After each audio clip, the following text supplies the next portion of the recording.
Mata yang hanya tertuju pada kesalahan, kelemahan yang hitam tidak akan pernah melihat kemuliaan. Fokus itu penting, tapi fokus pada hal-hal yang membangkitkan semangat untuk maju.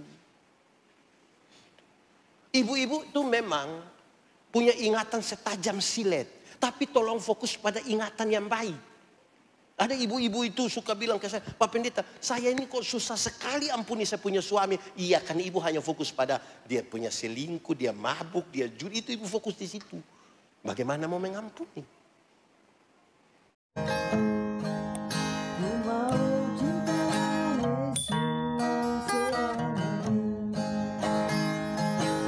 Ya Tuhan, kami mohon kepada-Mu, kuatkanlah dan teguhkanlah iman kami, supaya waktu di mana kami belajar firman Tuhan, biarlah ini menjadi waktu paling baik bagi kami. Tuhan, kami berdoa, jauhkan semua penggoda pencobaan, baik di dalam kami, baik di sekitar kami, supaya di dalam damai-Mu kami belajar firman Tuhan. Berkati hamba-Mu yang akan menyampaikan firman, dan berkati semua jemaat yang memberi hidupnya untuk pemberitaan firman hari ini. Kami rindu pada firman-Mu. Berfirmanlah bagi kami Tuhan. Di dalam nama Yesus, firman yang hidup itu kami berdoa. Amin. Mari silakan duduk semuanya. Bapak Ibu, saudara-saudara semua, shalom. Dalam sukacita KKR Printing di hari ini, saya mau ajak kita untuk bersama-sama kita merenungkan ulang satu bagian ini. Kitab Kejadian pasal 17. Kejadian pasal 17. Ayat 1 sampai ayat yang ke-8. Kejadian pasal 17 ayat 1 sampai ayat yang ke-8. Ketika Abram berumur 99 tahun, maka Tuhan menampakkan diri kepada Abram dan berfirman kepadanya, Akulah Allah yang Maha Kuasa, hiduplah di hadapanku dengan tidak bercela. Aku akan mengadakan perjanjian antara aku dan engkau, dan aku akan membuat engkau sangat banyak. Lalu sujudlah Abram, dan Allah berfirman kepadanya, dari pihakku inilah perjanjianku dengan engkau. Engkau akan menjadi bapa sejumlah besar bangsa, karena itu namamu bukan lagi Abram, melainkan Abraham. Karena engkau telah kutetapkan menjadi bapa sejumlah besar bangsa. Aku akan membuat engkau beranak cucu sangat banyak. Engkau akan kubuat menjadi bangsa-bangsa, dan daripadamu akan berasal raja-raja. Aku akan mengadakan perjanjian antara aku dan engkau serta keturunanmu turun-temurun menjadi perjanjian yang kekal, supaya aku menjadi Allahmu dan Allah keturunanmu. Kepadamu dan kepada keturunanmu akan kuberikan negeri ini yang kau diami sebagai orang asing, yakni seluruh tanah Kanaan akan kuberikan menjadi milikmu untuk selama-lamanya, dan aku akan menjadi Allah mereka. Demikian firman Tuhan. Berbahagia setiap orang yang mendengar firman, memelihara dan melakukan dalam hidup setiap hari. Shalom. Itu terlalu lemah itu. Kuat sedikit. Shalom. Sekali lagi shalom. Semua orang telah berdosa. Lalu apakah Tuhan Allah tinggal diam? Tidak. Dia memanggil satu orang namanya Abraham. Kemudian menjadi satu bangsa namanya Israel. Kemudian semua orang termasuk saya dan saudara menjadi bagian dalam karya Tuhan yang luar biasa bagi dunia dan umat manusia. Tapi yang menarik saudara-saudara, ketika Tuhan memanggil Abraham, dia bilang, engkau akan menjadi bapa dari semua umat. Karena itu namamu bukan lagi Abram, melainkan Abraham. Masa mau jadi bapak orang percaya hanya ganti nama dari Abram menjadi, masa segampang itu? Oh, ini tidak gampang, tidak segampang itu. Ini tidak seperti anak-anak dulu di kampung, di pedalaman Indonesia, namanya Yakobus. Terus kemudian dia datang di KL, pulang dia minta dipanggil Jeko. Tidak sama begitu. Itu beda itu. Di kampung namanya Maria. Datang di KL, pulang dia minta dipanggil Manohara. Tidak begitu. Itu beda. Beda sekali. Abram menjadi Abraham itu sebuah proklamasi. Proklamasi apa tadi Pak Pendeta bilang? Itu sebuah deklarasi bahwa masa lalu tidak bisa dirubah, tetapi masa depan bisa dirancang di dalam nama Tuhan. Saya ulangi, masa lalu tidak bisa dirubah, tetapi masa depan bisa dirancang di dalam nama Tuhan. Bagaimana itu bisa terjadi? Secara cepat saya sampaikan ini dulu, baru kita lihat poin-poin untuk masa depannya. 1. Abram. Setiap kali menyebut nama Abram, orang tahu kalau Abram itu orang kaya, orang kuat di kampungnya. Orang kaya, orang kuat berarti tanahnya luas, kekayaannya ada, pengikutnya banyak. Dia tidak tahu takut kepada siapapun. Dan sekarang dia menjadi Abraham. Pergi ke satu tempat yang dia tidak memiliki tanah satu jengkal pun. Di sana tidak ada sanak saudaranya. Supaya apa? Dia belajar bersandar kepada Tuhan. Sama-sama 1, 2, 3. Belajar bersandar kepada Tuhan. Dia tidak lagi belajar bersandar kepada manusia, tetapi belajar bersandar kepada. Saya mau tanya dulu, saudara-saudara pernah kecewa? Saya lihat ini muka kecewa semua ini. Kecewa ialah karena terlalu berharap kepada manusia. Siapapun yang selalu berharap kepada manusia pasti akan ketemu satu kata namanya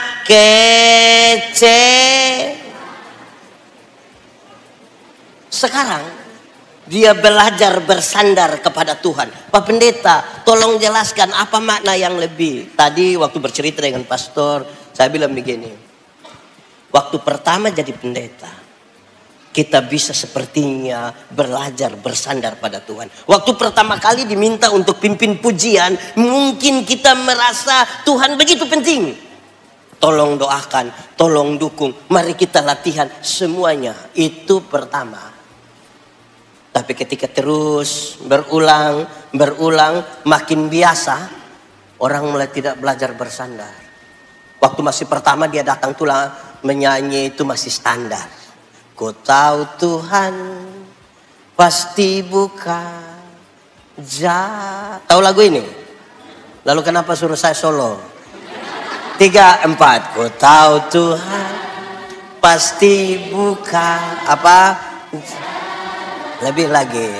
Ku tahu Tuhan pasti buka apa? Asal apa? Asalku hidup suci, tidak turut dunia. Ku tahu Tuhan apa? Pasti bukan Itu waktu masih pertama. Berharap sekali pada Tuhan, minta dukungan doa. Karena sudah terbiasa, tidak latihan, tidak berdoa, datang langsung bilang musik. Ini mulai. Ku tahu Tuhan pasti buka jalan. Ku tahu Tuhan. Improvisasi bukan masalah. Pertanyaannya, kita masih berharap kepada Tuhan atau tidak? Amin. Pertama. Kedua, Abram. Setiap kali menyebut nama Abram, orang tahu kalau Abram itu suami yang tidak setia. Abram itu apa? Suami yang. Saya mau tanya, suami di sini setia-setia semua? Ini suami mantap semua. HP bisa dipinjam oleh istri. Bisa atau tidak? Nah ini masalah ini. Ini masalah ini. Dulu ini dia jadi Abram, suami yang tidak setia. Menanti lebih dari 20 tahun. Istri tidak hamil, istri tidak mengandung. Terus satu waktu kalau kita dramatisir, seolah-olah ada percakapan. Sarah istrinya merasa tidak mungkin lagi dia mengandung. Di budaya patriarki itu kan perempuan tidak boleh atur laki-laki kan. Hanya laki-laki atur perempuan. Tapi kalau kita dramatisir, mungkin mereka sambil minum. Lantas Sarah istrinya bilang begini, Papa, Di sini kalau suami panggil apa? Papa juga. Apa? Sayang. Romantis sekali. Dia panggil sayang. Sayang kan mau ada anak, tapi kita kan sudah tua. Sudah tidak bisa. Kalau sayang mau, boleh sama pembantu. Saya bayangkan Abraham pasti duduk dia sambil begini, terus dia bilang, kalau sayang pikir itu baik, Papa setuju. Waduh, ini suami baik ini. Itu Abraham. Sekarang dia menjadi Abraham. Suami yang menunjukkan kesetiaan. Bahkan ketika istrinya hamil tua. Coba bayangkan ibu umur 70 tahun hamil. Wih, kurus, tinggi, mata sudah begini, gigi tidak ada, perut. Wih, tapi dia menunjukkan kesetiaannya. Saya mau tanya, suami-suami di sini setia semua? Saya lihat ibu-ibu juga ragu ini. Saya baca satu status di media sosial, dia bilang begini, istri ambil HP kami tidak takut. Hanya deg-degan saja. Tapi suami sini aman toh? HP pola tidak rumit. Pakai sidik jari lah, pakai setia. Tidak setia itu masa lalu. Sekarang menjadi orang yang setia. Abraham. Ketiga, Abraham. Setiap kali menyebut Abraham, orang tahu Abraham itu bapa yang tidak bertanggung jawab. Abraham itu apa? Bapa yang tidak bertanggung jawab. Ismail tidak pernah minta dilahirkan. Itu kesepakatan orang. Tetapi ketika ini anak mulai umur belasan tahun, dia setuju supaya anak ini diusir. Ini bapak bagaimana ini? Bapak-bapak di sini semua bertanggung jawab? Mulai ragu ini bapak-bapak. Sekarang dia menjadi Abraham, bapak yang menunjukkan tanggung jawabnya, bahkan ketika membawa anaknya sampai ke altar di Moria untuk dipersembahkan kepada Tuhan. Tanggung jawab. Ada 1-2 keluarga datang kepada saya, orang bilang begini, Pastor, ini anak-anak mau buat bagaimana? Nakal sekali ini anak-anak ini. Pukul sudah, marah sudah, maki semua sudah. Tapi kok ini anak tetap begini? Tidak tahu dia ikut siapa. Saya bilang dia mau ikut siapa? Kalau bukan ikut mamanya pasti ikut papanya. Masa ikut saya kan tidak mungkin. Terus saya kasih tahu. Alkitab mengisyaratkan. Supaya anak-anakmu jadi baik. Lakukanlah 3 hal ini. Berapa hal? 1. Panggil mereka dengan nama yang baik. Sama-sama 1, 2, 3. Panggil mereka dengan nama yang nanti mereka jadi baik. Jenny, Yanti, gitu. Panggil mereka dengan nama yang baik. Nanti mereka jadi baik. Kenapa? Karena ada orang tua panggil anak-anaknya dengan nama binatang. Di kampung sana yang panggil, babi. Untung di sini tidak ada begitu ya. Orang tua tidak boleh panggil dia punya anak babi, tidak boleh. Pertama karena memang tidak boleh. Kedua, kalau dia punya anak babi, dia punya papa. Panggil mereka dengan nama yang baik, nanti jadi baik. Kedua, berikan kepada mereka makanan yang baik. Sama-sama 1, 2, 3. Berikan kepada mereka makanan yang baik. Makanan yang baik itu bukan soal 4 sehat 5 sempurna, bukan soal nasi basi atau tidak. Makanan yang baik itu uang hasil judi, uang hasil korupsi, hasil tipu, jangan kasih makan istri anak, tidak boleh. Itu makanan tidak baik. Di sini ada yang biasa judi. Kenapa diam? Uang hasil judi itu jangan kasih makan istri anak. Nanti itu makanan tidak baik. Uang hasil korupsi, hasil tipu-tipu, jangan. Ketiga, berikan kepada mereka ajaran yang baik. Sama-sama 1, 2, 3. Berikan kepada mereka. Anak-anak itu pelajar cepat. Mereka hanya akan mengulang apa yang mereka lihat, apa yang mereka dengar. Kalau yang suami biasa tampar istri, kita melahirkan anak-anak laki-laki yang pandang enteng perempuan. Di sini ada suami biasa pukul istri. Saya ganti pertanyaannya. Ibu-ibu yang biasa kena tampar angkat tangan. Jangan. Berani angkat tangan pulang kena tampar ulang sahabat saya itu. Istri biasa maki, anak nanti suka maki.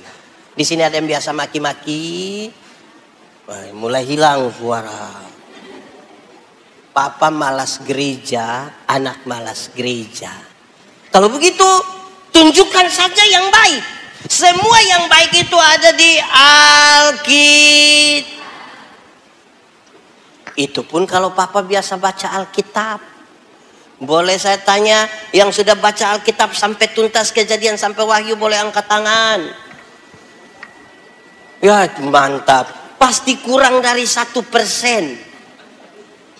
Saya mau bilang begini, yang sudah baca kasih tuntas saja belum tentu mengerti. Apalagi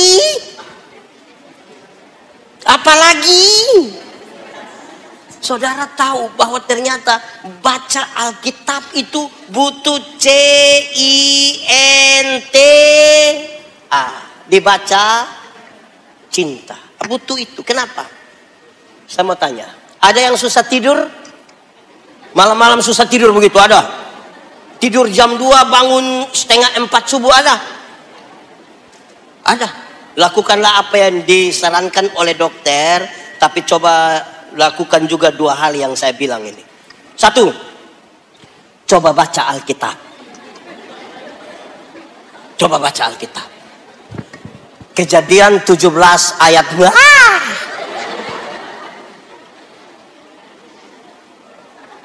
Dia butuh cinta. Kalau tidak Kejadian 17 ayat Anak-anak muda pernah chatting sampai jam 3 subuh? Pernah? Tiap hari. Kenapa tidak mengantuk-mengantuk? Karena ada cinta, makanya tetap begini. Tapi kalau tidak ada cinta terhadap Alkitab, Kejadian 1 ayat itu pertama. Kedua, coba ikut gereja, coba masuk gereja.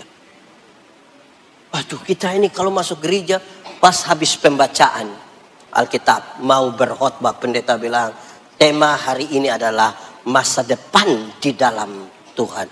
Wah, memang butuh cinta. Amin. Kalau tidak bisa tidur lantas tiap malam hanya online, pasti susah tidur, tetap tidak akan tidur. Semangat dulu. Alkitab, saya mau tanya dulu. 2 minggu itu cepat atau lambat? 2 minggu cepat atau lambat? Lambat atau cepat? Cepat atau lambat? Kalau pacaran 2 minggu cepat atau lambat? Cepat. Kalau tahan lapar 2 minggu cepat atau lambat?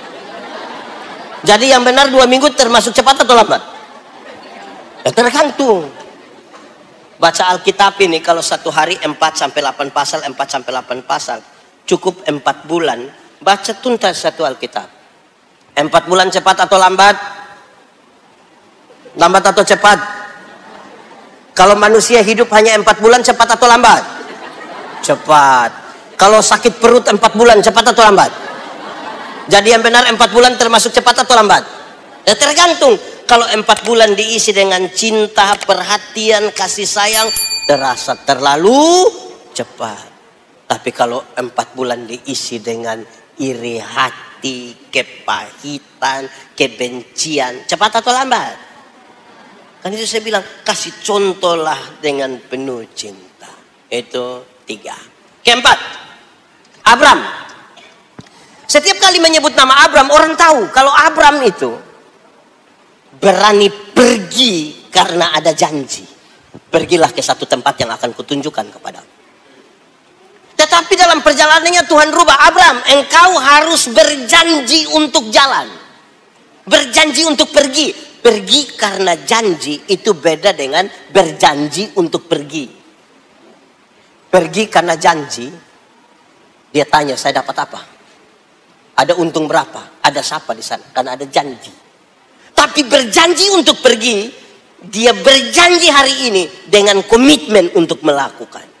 Abraham, dari pihakku ini, dari pihakmu apa? Kenapa? Ini sebuah panggilan yang menarik karena panggilan untuk merendahkan diri. Mau berubah menuju masa depan yang lebih baik harus sebuah panggilan untuk merendahkan diri. Engkau akan jadi bapa, tetapi orang lain akan menjadi raja. Engkau dipanggil duluan tapi cukup menjadi bapa. Yang jadi raja itu orang lain. Bukan saja merendahkan diri, tapi ini sekaligus panggilan untuk menjadi berkat. Panggilan untuk menjadi. Oh Tuhan, pakailah hidupku selagi apa? Aku masih kuat. Bila apa? Bila saatnya ku hidup ini apa? Sudah. Akan ada satu waktu saudara tidak berdaya lagi. Mungkin karena sudah tua. Mungkin karena sakit. Mungkin karena kecelakaan. Tetapi waktu orang periksa ketika menyebut namamu, orang bilang, itu orang sudah jadi berkat. Jangan dari berdaya sampai tidak berdaya, tidak pernah jadi apa-apa. Hanya jadi beban saja. Lama-lama dia baru muncul di situ, orang-orang yang beban muncul. Kesian. Nah, gitu. Ini pertama. Untuk menyampaikan kepada kita, masa lalu tidak bisa dirubah. Tapi sekarang masa depan mau dirancang di dalam nama Tuhan. Amin. Bagaimana mulai? Tuhan panggil Abraham. Sekarang kita mulai merenungkan bagian ini satu persatu sampai menemukan. Kan semua orang kepingin punya masa depan yang baik. Tapi bagaimana kita menemukan itu? Kita percaya Tuhan menyiapkan masa depan bagi kita semua. Amin. Ada masa depan dalam tangan Tuhan. Amin. Saudara percaya bahwa Tuhan menyiapkan masa depan bagi anak-anakmu? Betul. Amin. Tetapi yang atur itu anak di rumah itu, yang antar ke sekolah itu bukan Tuhan yang antar. Siapa yang antar? Orang tua. Atau siapa di sini yang karena terlalu sibuk, pagi-pagi dia berdoa, Tuhan, saya sibuk jadi Tuhan tolong jemput anak-anak.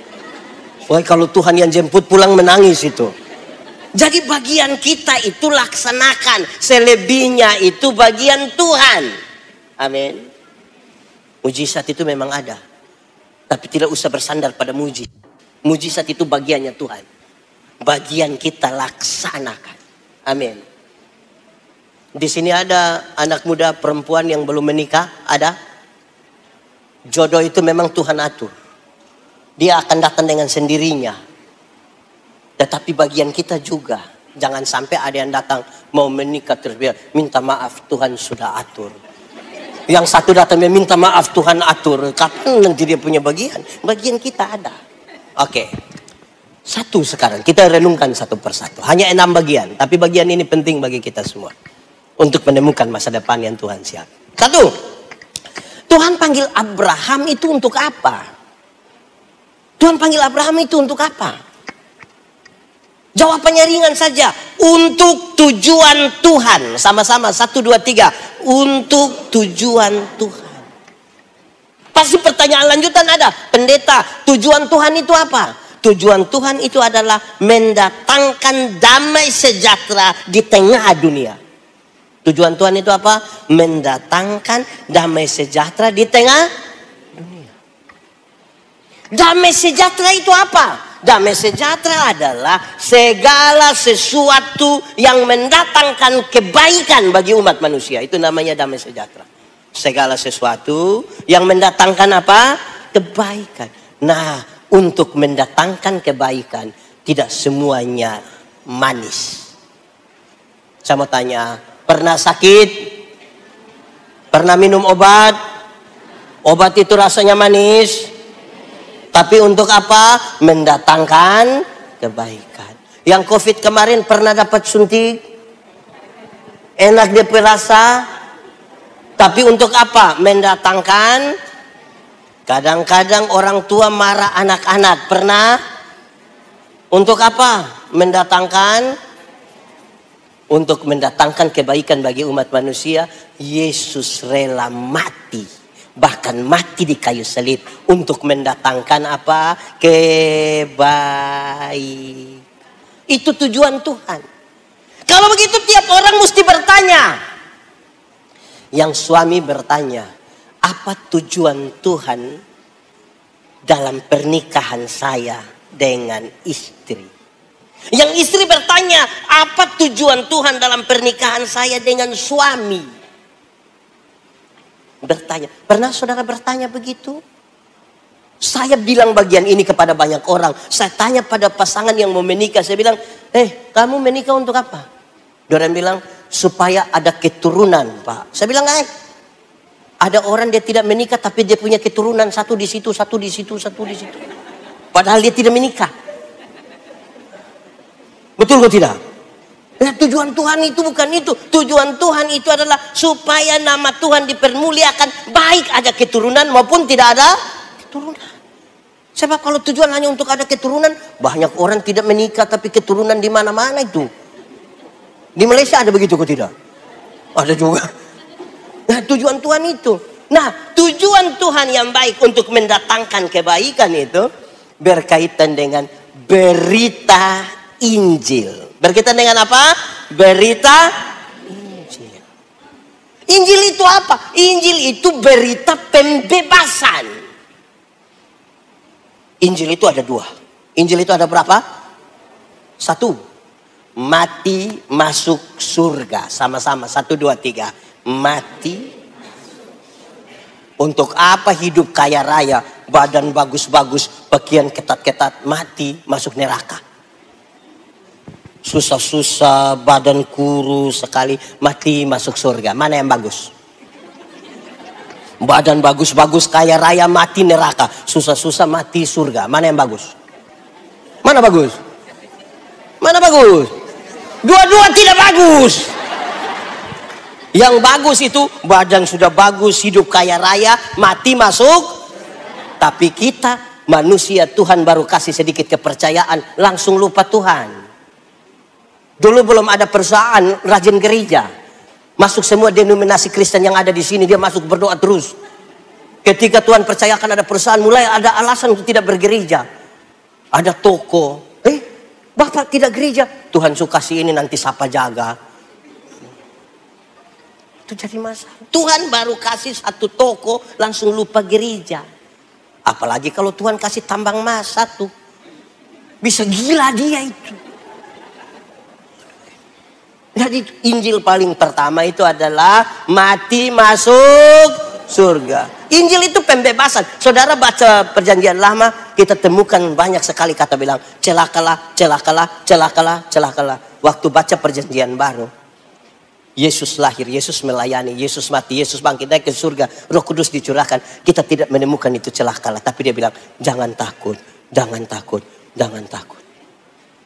Supaya kalau ada anak muda datang bilang kepada saya, Pastor, saya rasa saya manusia paling berdosa. Adek, jangan takut. Pastor juga orang berdosa, tapi kasih Tuhan lebih besar dari kita dua punya dosa.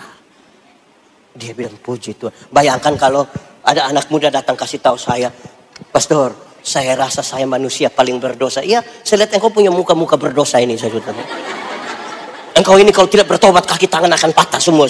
Berita apa itu? Berita Injil itu pembebasan. Jangan takut. Sama-sama 1, 2, 3. Pakai bahasa daerah di sini apa kalau bilang jangan takut? Apa namanya? Nah itu sudah. Intinya jangan takut. Sama-sama 1, 2, 3. Jangan takut itu bukan kehilangan rasa takut. Tapi jangan takut itu artinya kamu akan melewati proses ini bersama-sama dengan Tuhan. Amin. Jangan takut, sama-sama. Tapi yang kedua, itu Injil yang pertama, masuk surga, mati masuk surga. Tapi yang kedua, tolong jawab. Surga lebih baik atau dunia lebih baik? Surga lebih baik atau dunia lebih baik? Yakin surga lebih baik? Amin. Mantap. Yes. Kalau begitu siapa mau pergi sekarang? Ada yang mau pergi sekarang? Ini orang mau tinggal di mana sebenarnya ini? Surga lebih baik dari dunia. Amin. Sudah tidak amin lagi. Mantap. Ada yang mau pergi sekarang? Ini mulai ragu-ragu ini. Hai pendeta, pastor, saya belum mau pergi karena belum waktu Tuhan.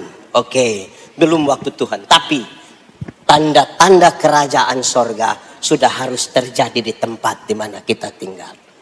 Tuhan Yesus mengajarkan, jadilah kehendakmu di bumi seperti di. Memang saya belum pergi ke surga itu, tapi tanda-tanda kerajaan itu sudah harus terjadi di rumah, di kantor, di gereja. Amin. Kerajaan itu bicara tentang pemerintahan. Kalau Allah memerintah di rumahmu, ada cinta, ada kasih, ada kedamaian, ada sukacita. Karena kerajaan itu berlaku di dalam rumahmu. Amin. Gitu. Tuhan panggil untuk tujuan Tuhan. Tapi hati-hati. Tujuan Tuhan itu bisa bergeser. Ketika orang mulai merasa pantas. Sama-sama 1, 2, 3. Merasa pantas. Di gereja kami, waktu ditabiskan jadi pendeta, harus tanda tangan satu surat pernyataan. Bersedia ditempatkan di mana saja di seluruh wilayah pelayanan. Kami tanda tangan. Penempatan pertama pergi dengan sukacita. Melayani luar biasa. Orang-orang mulai tahu, pendeta ini hebat, ini luar biasa. Ini cocok di kota ini. Waktu periode pertama dipindahkan, loh kok pindah ke tempat yang lebih di kampung. Terus kita mulai pikir, masa saya di situ? Mesti kan di situ. Kenapa pikiran itu mulai muncul? Karena mulai merasa pantas. Kalau orang mulai merasa pantas, lama-lama bukan Tuhan pakai dia, tapi dia yang pakai Tuhan. Bukan Tuhan pakai lagi, dia yang pakai Tuhan. Tadi pagi kami bercerita sama-sama dengan pastor, kita cerita gini. Saya punya satu kisah yang 1-2 orang tidak suka. Tapi namanya saya punya kisah, jadi saya cerita saja. Dia tidak suka, tidak apa-apa. Saya bilang begini, ada pendeta datang di satu acara, ketemu ada orang tua, ibu-ibu tua umur 70-an tahun. Duduk-duduk begini, ibu bilang begini, pendeta, tanggal 14 bisa pimpin ibadah di rumah. Terus pendeta bilang, aduh itu saya sibuk, saya ada pelayanan, boleh nanti penatua yang pergi, majelis yang pergi? Oh iya, tidak apa-apa? Tidak. Terus mereka ambil makanan, duduk pas makan, terus basa-basi pendeta tanya, ibu mau acara apa bikin ibadah di rumah? Mau acara apa? Terus ibu bilang begini, oh begini pendeta, saya punya anak yang pertama, itu baru saja dilantik jadi komisaris bank. Jadi dia rencana ada mau titip sedikit berkat. Pendeta tanya, sabar ibu, tanggal berapa? Tanggal berapa? Terus ini ibu bilang, tanggal 14. Terus pendeta bilang, oh tadi saya kira tanggal 4. Kalau 4 saya sibuk, tapi 14 boleh, 14. Nah, ini sudah bukan Tuhan pakai ini, dia yang pakai Tuhan ini. Tanda-tanda itu tidak akan terjadi itu. Amin. 1.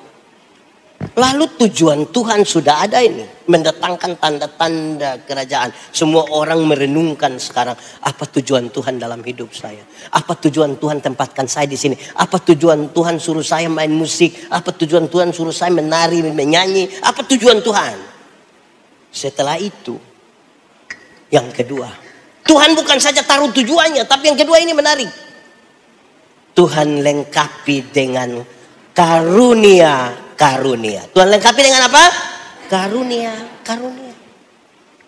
Jadi waktu Tuhan panggil kita kepada tujuannya yang baik itu, dia lengkapi dengan karunia. Dia tidak pernah suruh kita pergi dengan kosong. Di dalam Alkitab, karunia terbagi atas 2 bagian. Berapa bagian? Satu, karunia motivasi. Karunia apa? Yang kedua, karunia manifestasi. Karunia apa? Karunia motivasi itu seperti berkhotbah, menyanyi, mengajar, mendampingi orang ketika dia ada masalah. Itu karunia motivasi. Tapi yang kedua, karunia manifestasi seperti bicara dalam bahasa roh, menerjemahkan bahasa roh, menyembuhkan orang, dan lain-lain.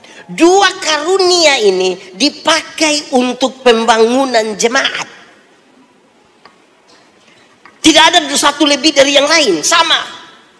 Tapi Paulus menegaskan, dua karunia ini harus didasarkan pada karunia yang paling utama.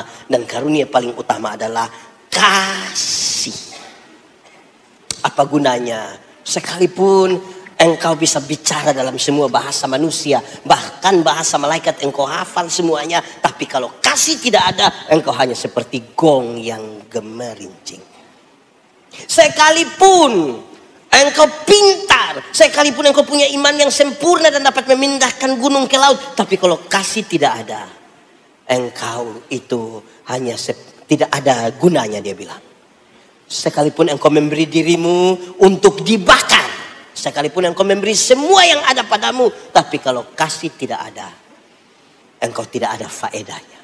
Terus dia jelaskan, ada 15. Tapi salah satunya dia bilang begini, kasih itu sabar. Sama-sama 1, 2, 3. Sabar. Sabar dalam Alkitab itu tidak berkaitan dengan menunggu waktu pulang. Sabar tidak arti itu. Sabar dalam Alkitab punya dua pengertian. Satu, sabar terhadap situasi. Sama-sama. Sabar terhadap. Ada situasi yang kita tidak suka. Tapi firman Tuhan bilang apa?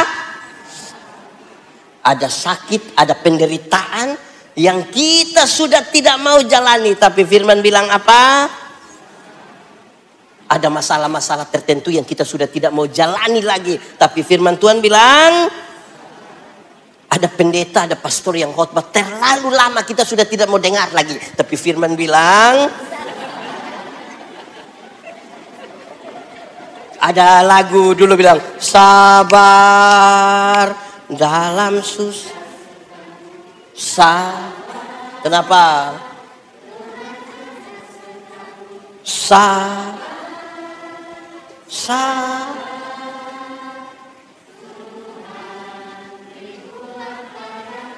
Yang di sini orang sabar-sabar semua.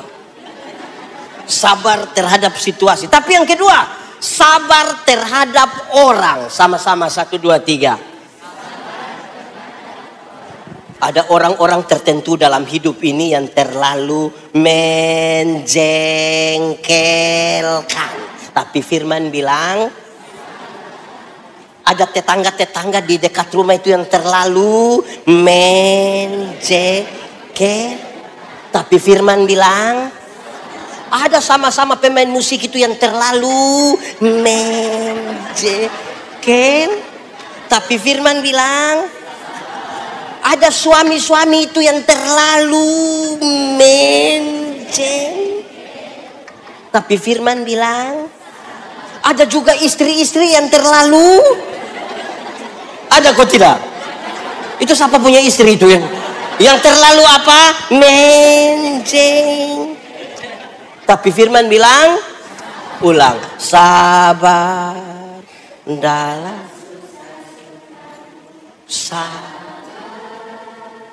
Tuhan, sabar Tuhan. Itu sabar. Karunia-karunia ini kita pakai dengan kesabaran. Saudara tahu bahwa dalam sebuah proses itu, dalam kesabaran itu ada proses toh? Ada proses.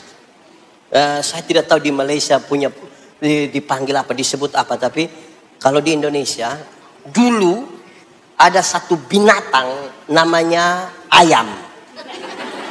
Sekarang juga ada. Maksudnya begini, ayam dulu itu hanya dibedakan atas ayam jantan dan ayam betina. Tapi tiba-tiba di Indonesia muncul ayam potong. Yang putih-putih, ayam putih itu. Di sini juga ada. Ayam potong. Akhirnya ayam yang tadinya hanya ayam, sekarang menjadi ayam kampung.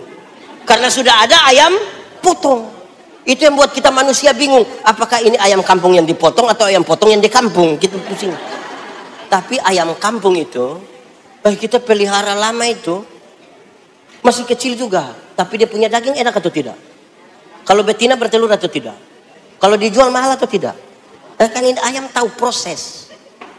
Beda dengan ayam potong itu kan, yang kita baru pelihara 1 bulan dia punya mata sudah besar begini. Itu kalau lihat pakai kaca pembesar, kalau lihat langsung juga begini. Tapi ini ayam tidak bertahan, tidak bisa bertahan. Karunia-karunia itu dipakai dengan sabar. Ada masalah kita bisa selesaikan hari ini. Ada masalah bisa selesaikan 2 minggu. Ada yang 1 tahun baru selesai. Kita butuh sabar. Amin. Di rumah tangga pernah bertengkar? Atau rumah tangga di sini aman semua? Tidak. Aman. Luar biasa. Pendeta Yandi baru menikah kira-kira 16 tahun. Ini ada yang mungkin sudah 20 tahun, ada yang 30 tahun. Ada toh? Kami kalau diundang pergi ke acara resepsi pernikahan, lihat pengantin-pengantin sekarang yang waduh romantis sekali, pakaian bagus. Terus tiba-tiba di resepsi itu yang MC bilang wedding kiss. Yang laki-laki cium dengan romantis. Kami yang sudah menikah di atas 16 tahun hanya bilang itu hari pertama. Kalau sudah 16 tahun tidak ada wedding kiss, itu tinggal petasan. Meledak-meledak gitu. Hari pertama itu yang pakai pakaian orang panggil raja dan ratu. Itu hari pertama. Sudah 16 tahun sudah tidak pakai itu. Atau di sini ibu-ibu masih pakai pakaian pengantin itu. Sudah tinggal daster kan? Itu pun daster lubang di sini. Kita baru mau membutuh sabar. Amin kok? Nah, begitu. Nah, itu kita tiap-tiap orang butuh melihat karunia. Karunia apa yang Tuhan kasih di sini. Anehnya banyak jemaat, banyak orang tidak menemukan karunia apa yang Tuhan taruh pada dirinya. Dia sibuk dengan orang lain punya karunia. Dia tahu menyanyi tapi tidak menyanyi. Lihat orang menyanyi tadi dia bilang, suara macam piring pica itu, tapi dia hanya di bagian. Tidak boleh begitu. Temukan karunia apa yang Tuhan kasih di kita. Amin. Sudah 2. Ketiga, ada tujuan Tuhan, ada karunia, tapi yang ketiga dia bilang begini, belajar dari orang lain. Belajar dari, mesti belajar dari orang lain. Tuhan kasih suami untuk kita belajar dari dia. Tuhan kasih istri untuk kita belajar dari dia. Orang tua mesti rendah hati sedikit. Belajar juga dari anak-anak. Anak-anak belajar juga dari orang tua. Taruh di tengah-tengah jemaat supaya kita belajar dari orang lain. Kenapa? Ada 2 hal. 1, Tuhan itu besar atau kecil? Besar atau kecil? Luar biasa kan Tuhan itu? Karena Tuhan yang besar dan luar biasa itu tidak bisa ada satu orang yang bisa mengenal Tuhan secara utuh. Dia butuh telinga untuk mendengarkan apa pengalaman orang lain dengan Tuhan. Apa pengalaman istrinya dengan Tuhan. Apa pengalaman suaminya dengan Tuhan. Nanti ketika kita duduk, cara Tuhan berjumpa dengan seorang pastor, beda Tuhan berjumpa seorang ibu rumah tangga, beda Tuhan berjumpa seorang pemuda, beda Tuhan berjumpa seorang anak sekolah, supaya waktu kita berkumpul semua bercerita tentang perjumpaan yang berbeda. Disitulah kita bilang, ternyata Tuhan luar biasa. Belajar dari orang lain. Tetapi yang kedua, kenapa butuh belajar? Belajar itu penting. Kenapa? Supaya masing-masing orang dia bisa tahu apa yang bisa dia pakai. Kepintaran itu terbatas. Karena kepintaran itu terbatas, maka butuh dikejar, butuh dicari. Pintar itu terbatas. Bodoh itu yang tidak ada batas. Dia mengalir saja. Karena itu pasang telinga, belajar dari orang lain. Ada orang tertentu, saudara, dia bicara orang dengar. Tapi orang bicara dia tidak mau dengar. Ada orang yang dia mau supaya dia dihargai.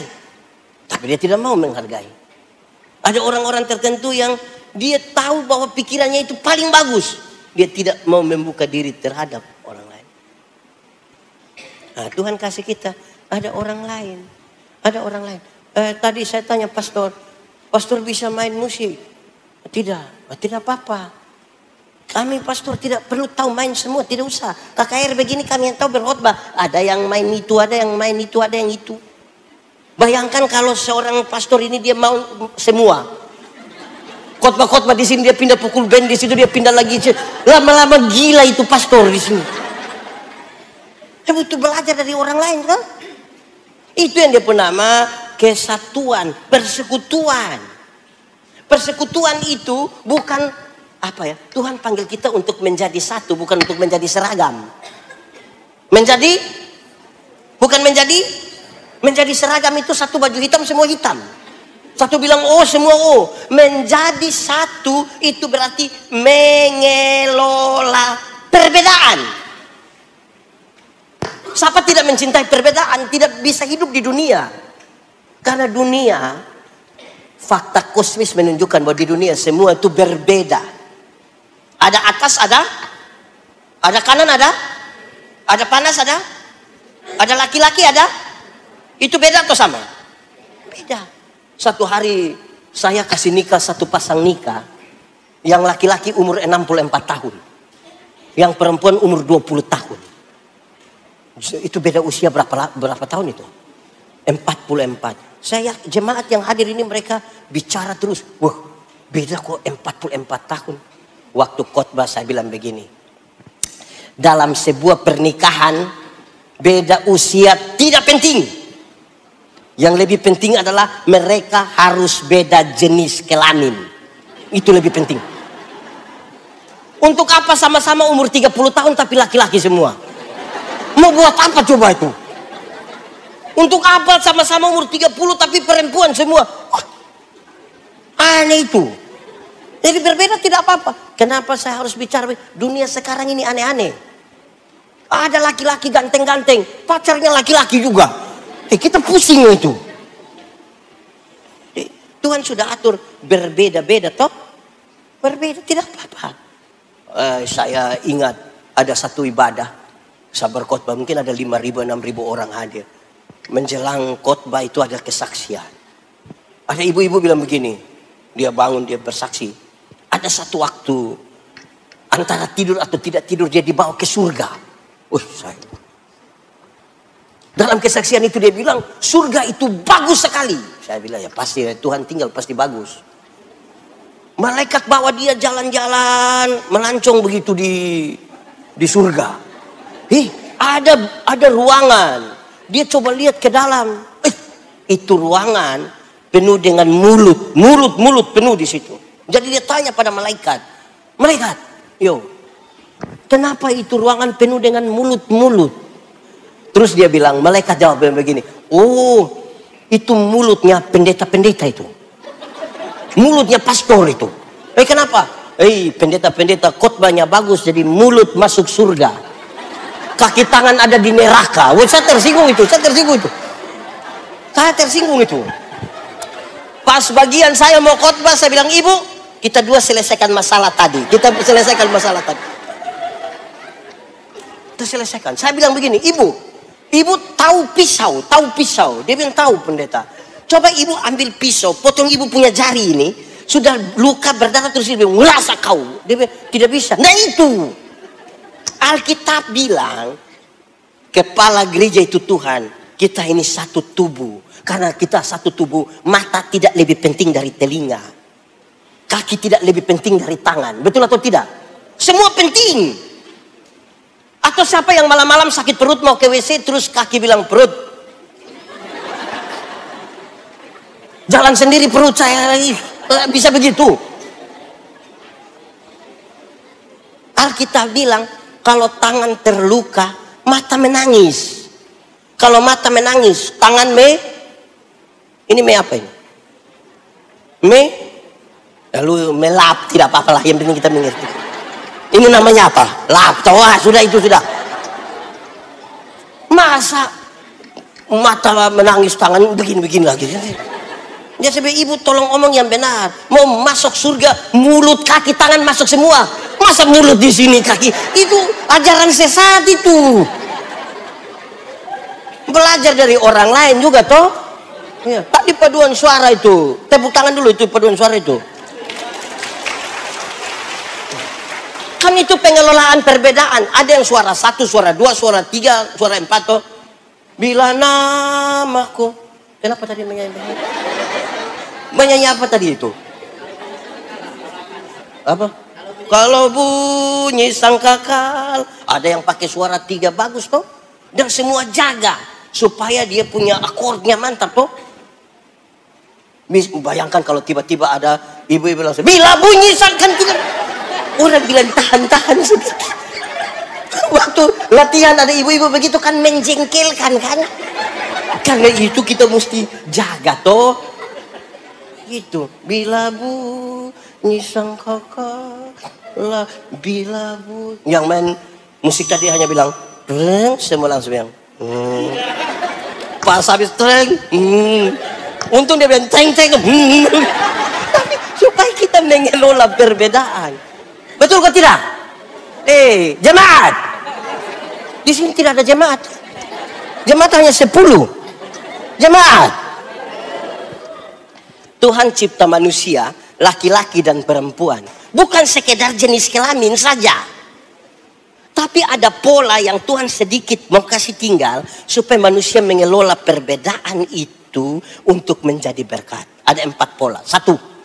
Soal pola berpikir. Soal pola apa? Laki-laki, suami-suami, bapak-bapak cenderung yang penting logis, rasional. Makanya kami suami-suami, kami bapak-bapak kalau bicara selalu bilang, saya pikir. Ibu-ibu ini kan lebih banyak pakai perasaan.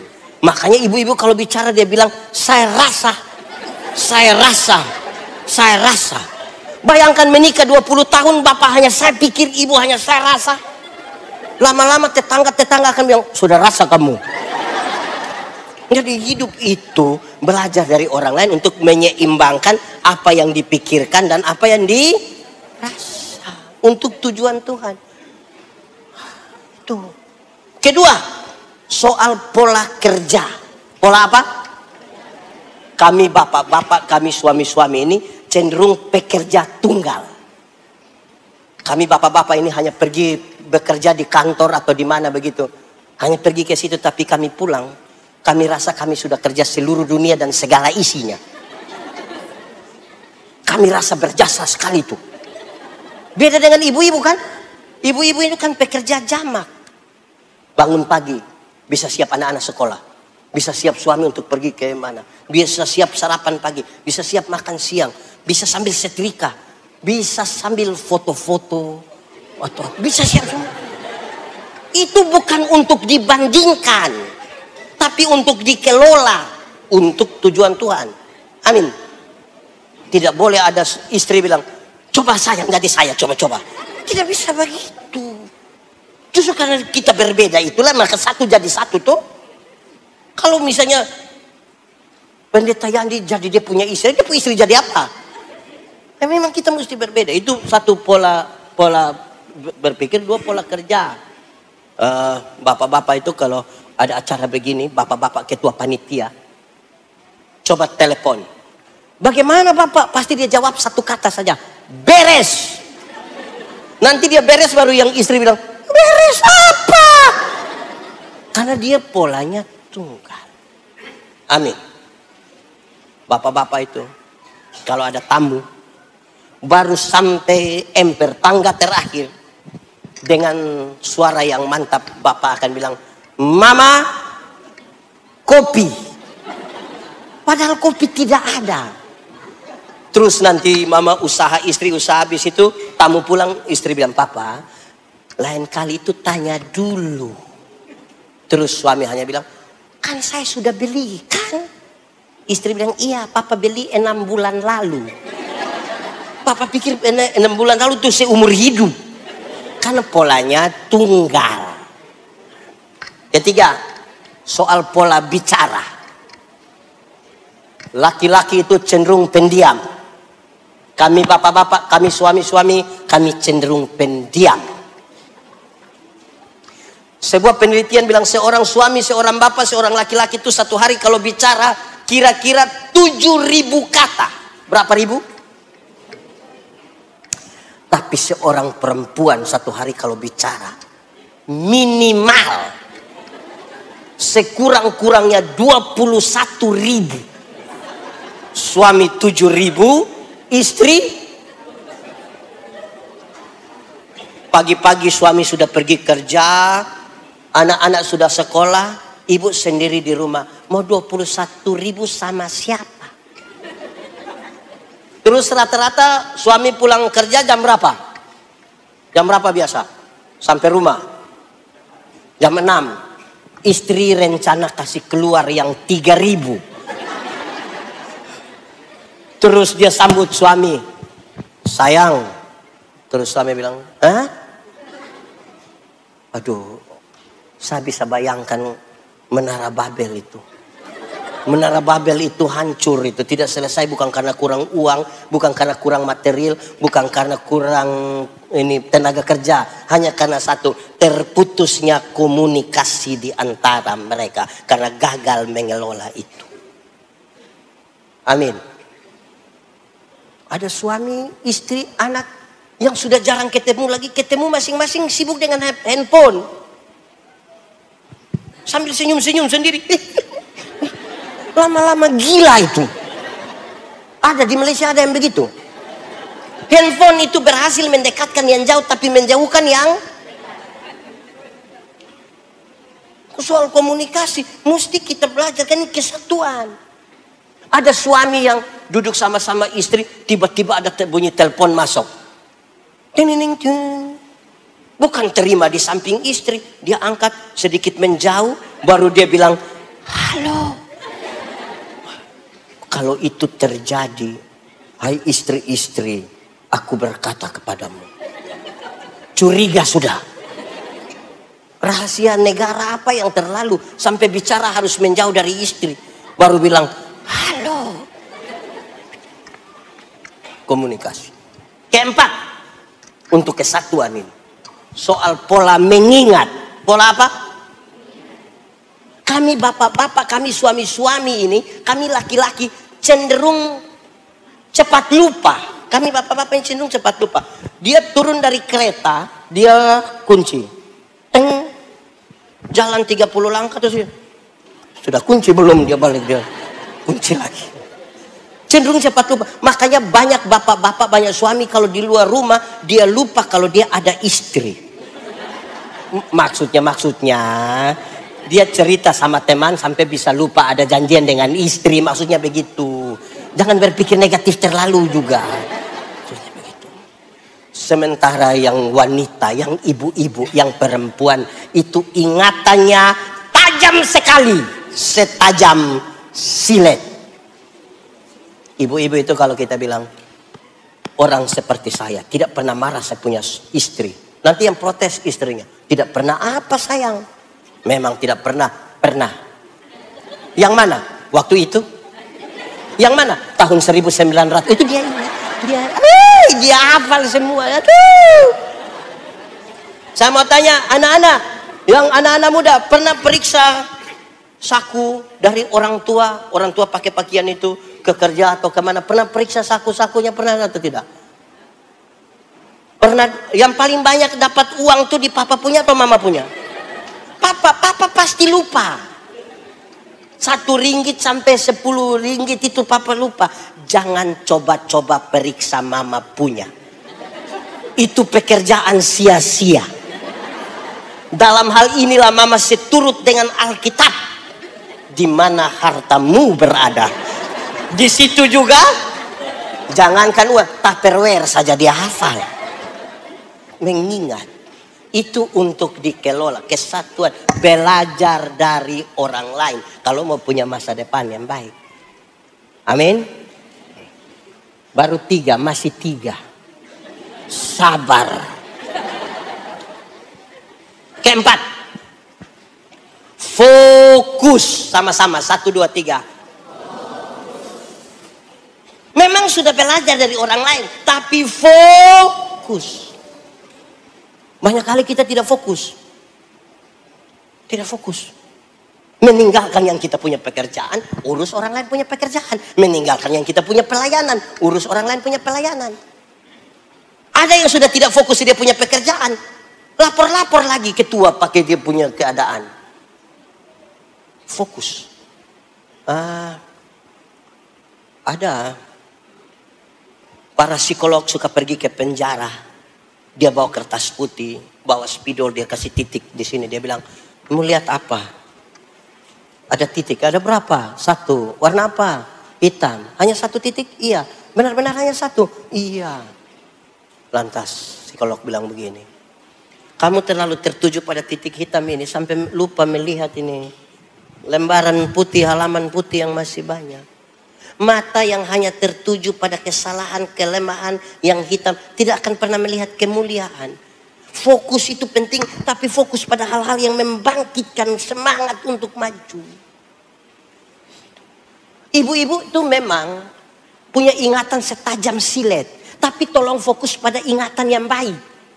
Ada ibu-ibu itu suka bilang ke saya, Pak Pendeta, saya ini kok susah sekali ampuni saya punya suami. Iya, kan ibu hanya fokus pada dia punya selingkuh, dia mabuk, dia judi, itu ibu fokus di situ. Bagaimana mau mengampuni? Fokus. Orang kalau tidak fokus tidak bisa. Ada orang kalau tidak fokus itu, saudara-saudara, dia kacau dia punya hidup. Karena dia suka membanding-bandingkan, banding sana, banding sini, banding. Kapan mau maju? Fokus. Saudara-saudara, fokus ini begitu penting. Karena makin fokus, ada satu waktu kita baca. Tadi saya suka lagu itu. Berkat Tuhan mari hitunglah. Dia ajar kita untuk menghitung. Menghitung itu berkaitan dengan 2 hal. Melihat dengan jelas. Melihat dengan jelas. Coba saudara lihat. Saya dari kecil menghafal dan mengucapkan Gunung Kinabalu. Dari dulu. Baru lihat kemarin. Tapi dari dulu sudah sebut Gunung Kinabalu. Di otak saya, kalau gunung pasti segitiga. Pernah saudara-saudara masih kecil disuruh gambar pemandangan, pernah? Gunungnya pasti segitiga toh? Tajam. Ada balon pasti pecah di atas itu gunung kan? Itu karena kita pandang dari jauh. Betul ke tidak? Coba makin dekat, makin dekat. Itu gunung segitiga. Ada sedikit begini, ada lubang, ada segala. Karena makin dekat, makin dekat, makin dekat. Menghitung itu artinya coba fokuskan lebih dekat. Amin. Kedua, menghitung itu berarti menjumlahkan, mengakumulasikan. Betul atau tidak? Saya mau tanya, tolong jawab. 1 miliar itu banyak atau sedikit? 1 miliar itu banyak atau sedikit? Pernahkah saudara berpikir bahwa seumur saya punya hidup kerja ini tidak mungkin akan dapat 1 miliar? Pernah berpikir begitu? Coba sekarang akumulasikan. Rata-rata gaji paling rendah berapa? Berapa ringgit biasa? Berapa kira-kira? Taruhlah 1.500. Coba yang dari kita mulai kerja dapat 1.500, 2.000, 5.000, 1.000, 2.000, 5.000. Coba jumlahkan. Kurang dari 1 miliar atau lebih? 1 miliar menjadi besar atau kecil? Menjadi kecil ketika orang mengakumulasi.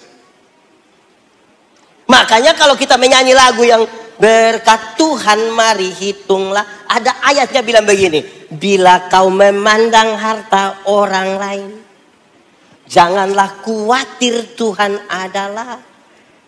Banyak orang terlalu melihat orang lain punya harta sampai lupa bahwa dia juga diberkati.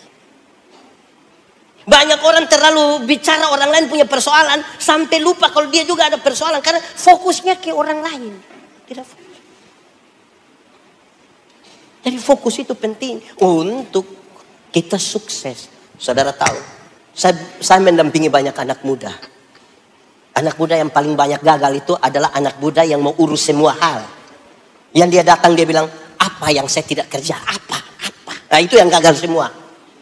Urus semua itu gagal semua. Fokus sama-sama. 1, 2, 3. Kelima. Sudah mau terakhir ini. Terakhir. 5 dulu.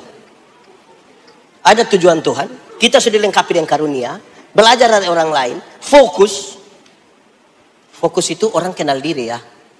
Kalau saya sudah kenal saya sendiri, saya fokus saya sendiri. Saya mau ketemu orang Malaysia kah, saya mau ketemu orang Cina kah, ketemu orang Jepang kah. Saya tetap orang Timur. Bayangkan kalau saya orang Timur ketemu orang Malaysia, saya kira saya orang Malaysia. Kan aneh saya. Fokus saja. Nah, yang kelima. Melakukan hal yang bermanfaat. Sama-sama 1, 2, 3. Melakukan hal yang bermanfaat. Saya langsung contoh saja.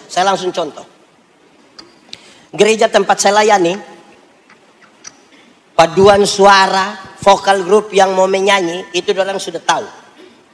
Kalau saya pimpin, kalau menyanyi itu sedapat-dapatnya hindari itu itu hindari. Bila perlu tiadakan. Kenapa? Menyanyi itu khotbah berirama. Orang dengar, orang mengerti, pulang dia coba pakai. Nah bayangkan lagu 5 menit. 4 menit habis di pam pam pam pam dum dum. Itu arti apa itu? Dum dum dum. Lakukan hal yang berarti. Kalau saudara menyanyi bahasa Inggris dan kami tidak tahu, tulis artinya di situ supaya oh ini artinya. Jangan sampai saudara asik sendiri. I don't know why Jesus loved. Lakukan hal yang berarti. Jangan sampai kita sudah fokus tapi barang yang tidak kita sendiri juga tidak mengerti. Maka saya kasih tahu yang menyanyi. Kasih hilang itu. Pam pam pam pam dum dum dum itu tidak usah. Masa lagu 5 menit habis di huha itu supaya apa? Lakukan hal yang bermanfaat. Amin. Nah ini terakhir. Susah sampai habis. Sabar. Terakhir. Ada tujuan Tuhan. Kita dilengkapi dengan karunia-karunia. Belajar dari orang lain. Fokus. Melakukan hal yang berarti. Yang keenam ini sebenarnya adalah efeknya. Yaitu. Kedewasaan spiritual. Sama-sama. 1, 2, 3. Kedewasaan spirit. Dewasa itu ada 3. Ada berapa? 1. Dewasa biologis, sama-sama. Dewasa biologis itu yang 10 tahun lalu kita punya berat badan hanya 37. Sekarang 73. Itu dewasa biologis. 10 tahun lalu kita pakai celana nomor 27 tidak ada masalah karena perut rata. Sekarang perut macam ada 3. Satu di sini, satu di sini. Itu dewasa biologis. Itu pembangunan fisik. Dewasa yang kedua, dewasa psikologi, sama-sama. Dewasa psikologi tidak tergantung umur dan berat badan. Umur 40 tahun tapi tukang tersinggung. Sedikit-sedikit tersinggung. Tersinggung kok sedikit-sedikit. Sedikit-sedikit tersinggung, mau keluar dari SIB. Mau bikin gereja sendiri di lapangan. Itulah.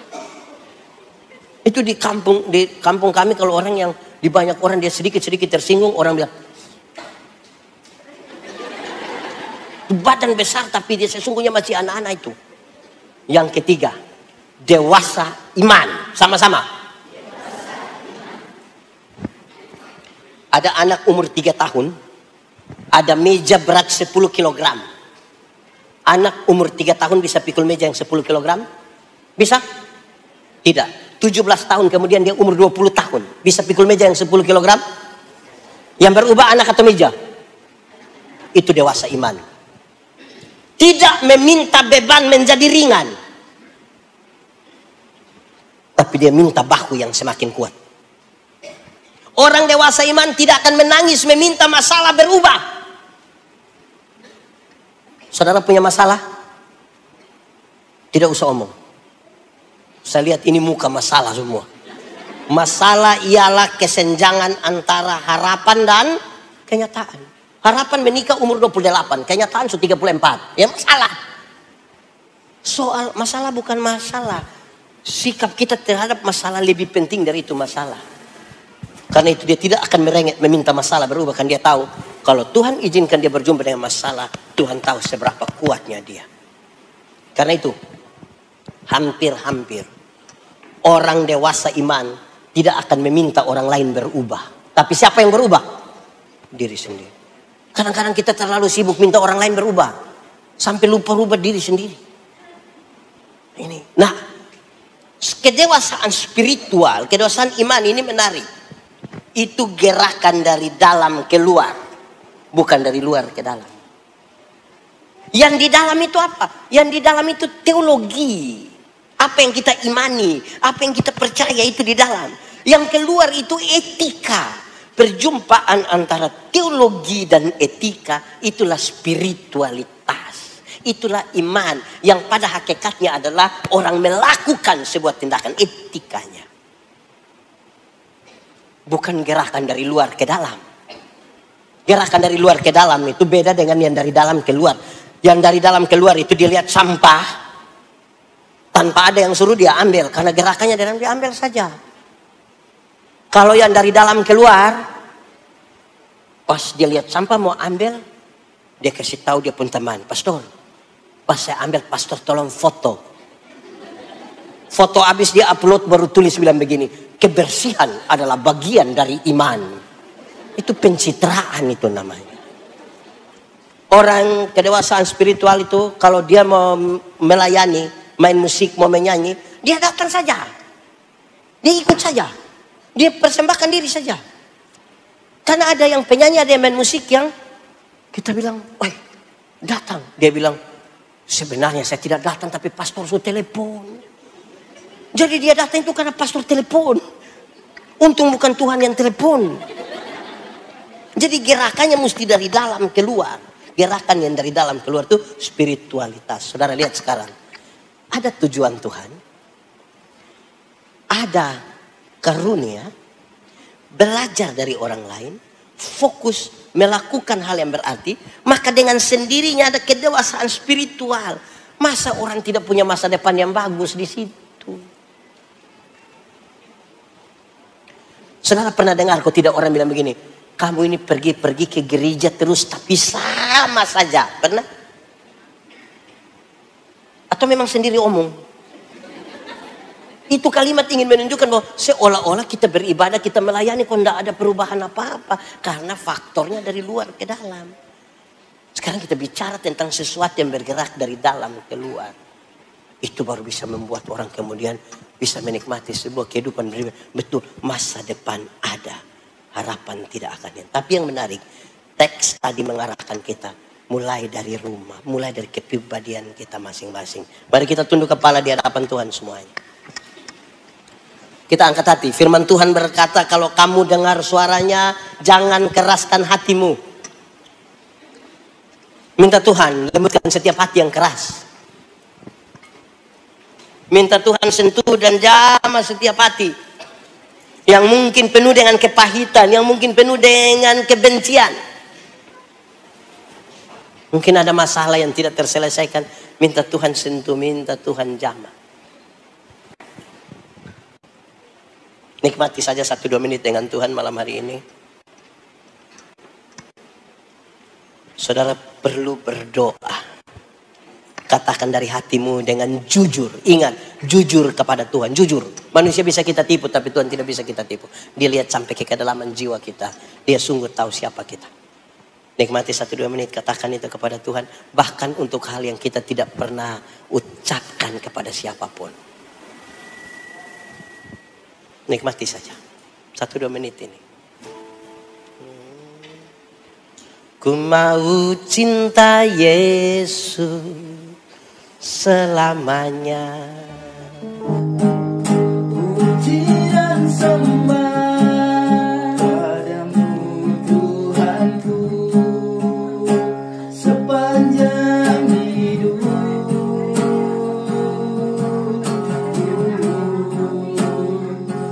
Inilah yang